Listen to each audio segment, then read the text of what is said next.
তরফা হয়ে যাচ্ছে। রাতের বেলায় পুজোর সময় পুলিশ রাত জেগে পাহাড় দেয়, কোনো দুর্ঘটনা ঘটলে পাহাড় দেয়, দাঙ্গা হলে পাহাড় দেয়, দুর্যোগ হলে পাহাড় দেয়। কিন্তু প্রতিদিন রাতে আপনারা যদি রাস্তায় থেকে, অনেক মানুষ তো ডিস্টার্ব হয়, অনেক এলাকায় অনেক বয়স্ক মানুষ আছে, মাইক লাগালে তাদের ঘুমের অসুবিধেও হয়, যার জন্য নিয়মও আছে পলিউশন কন্ট্রোল বোর্ডের, 10টার পর মাইক বাজানো যাবে না, বা এত স্পিডে মাইক বাজাবেন, তার বেশি বাজানো যাবে না। তা সত্ত্বেও আমরা সব ছেড়ে দিয়েছি। 1 মাস তো হয়ে গেল, আজকে 9 তারিখ, 1 মাস 1 দিন, 31শে মাস গেছে।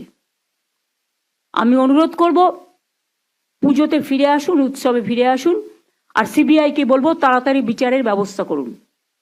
এটা তো এখন আপনাদের হাতে, আমাদের হাতে নেই। এখন সাজা পুরো সিবিআইয়ের হাতে।